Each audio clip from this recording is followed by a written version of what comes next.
Hi అండి, అందరికీ నమస్తే. నాదొక డౌట్ అండి, నాదొక ప్రశ్న ఉంది.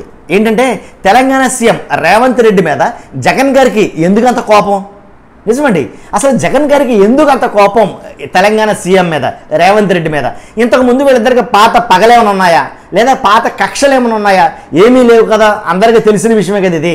కాబట్టి అలాంటప్పుడు ఎందుకని ఈ మధ్య కాలంలోనే రేవంత్ రెడ్డి మాత్రం పేరు చెప్తే చాలు ఏపీ సీఎం అగ్గి మీద గుగ్గులు అవుతున్నారు అన్న మాట వాస్తవం. ఎందుకంటే చాలా సందర్భాలు అది బయటపడుతుంది.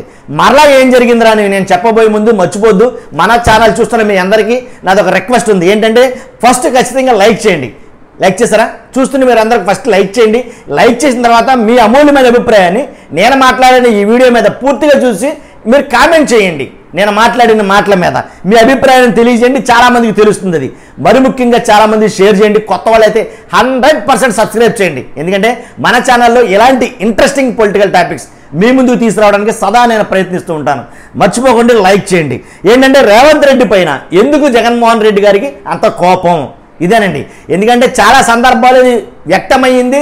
ఇప్పుడు ఏం జరిగిందిరా బాబు అని అడిగితే కనుక ఆల్రెడీ ఒక ఛానల్ ఏదైతే నేషనల్ ఛానల్ ఉన్నాయో ఆ నేషనల్ ఛానల్ ఒక ఇంటర్వ్యూలో ఎవరు మాట్లాడారు? జగన్మోహన్ రెడ్డి గారితో మాట్లాడుతున్న సందర్భంలో ఆ కాన్వర్జేషన్లో ఆయన మాట్లాడటానిక తెలంగాణ సీఎం గురించి ఆయన అడిగిన అభిప్రాయం చెప్తే కనుక జగన్ గారు వెంటనే అసలు ఆన్ ది స్పాట్ అనమాట ఏం మాట్లాడారంటే కనుక వీళ్ళంతా ఒకటేనండి. ఎలాగంటే తెలంగాణ సీఎం రేవంత్ రెడ్డి కావాలని మా చెల్లెల్ని కాంగ్రెస్ తరపు నుంచి ఏపీలో నిలబడటానికి, ఏపీలో పోటీ చేయమని కావాలని పంపారు.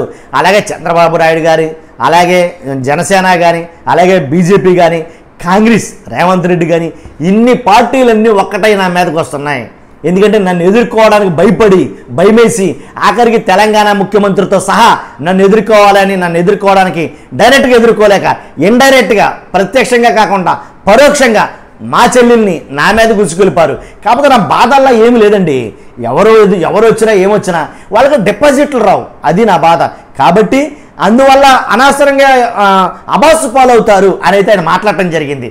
నిజంగా ఆ మాటలో వింటే కనుక ఎవరో రేవంత్ రెడ్డి గారు వింటే కనుక ఆయన అసలు ఎలా మాట్లాడతాడో, ఎలా రియాక్ట్ అవుతారో నాకైతే కనుక అర్థం కాలేదు. ఎందుకంటే ఆల్రెడీ ఇప్పుడు మనం చూస్తున్నాం రేవంత్ రెడ్డి మాట్లాడే మాటలు పేగులు తీసుకుని మెల్ల వేసుకుంటాను, లేకపోతే పరిగెత్తిచ్చి కొడతాను, లేకపోతే నీ అంతు చూస్తాను, నేను అదపాతాలను తొక్కేతాను, ఇలాంటి భయంకరమైన వైరల్ డైలాగ్స్ అయితే కనుక ఆయన మాట్లాడటం జరుగుతుంది. సినిమా నన్ను టచ్ చేయొద్దు, నన్ను టచ్ చేస్తే ట్రాన్స్ఫార్మర్ లాంటి కాలి బూడిదైపోతారు, ఇలాంటి మాటలు ఎక్కువగా మాట్లాడతాడు రేవంత్ రెడ్డి గారు. అలాంటి రేవంత్ రెడ్డి జగన్మోహన్ రెడ్డి గారు మాట్లాడిన మాటలు వింటే కనుక ఎలా రియాక్ట్ అవుతాడు అనేది చాలామంది వేచి చూస్తున్నారు. అంతేకాదు ఈ ఛానల్లో మాట్లాడిన జగన్మోహన్ రెడ్డి గారు మాట్లాడిన ఫుల్ వీడియో ఇంకా రిలీజ్ చేయలేదు. వాళ్ళు రిలీజ్ చేస్తే దాని పర్యవసానం ఎలా ఉంటుందో చూడాలి. కాబట్టి జనసేన గురించి కానీ, కూటమి గురించి కానీ, బీజేపీ గురించి కానీ, టీడీపీ గురించి కానీ ఆయన ఎప్పుడు మాట్లాడుతూ ఉంటారు. ఆయన మాట్లాడింది ఏంటంటే కూటమి అంతా కలిపి వస్తుంది, మూడు పార్టీలతో పాటు 4వ పార్టీ కాంగ్రెస్ పార్టీ, ఎంతమందితో కలిపి మళ్ళీ రేవంత్ రెడ్డి, వీళ్ళందరూ వచ్చినా సరే ఎవరికి డిపాజిట్లు ఉండబట్టి ఆయన సింపుల్గా క్రిస్టల్ క్లియర్గా తెగ్గొట్టేశాడు, అంతే, మామూలుగా కాదు.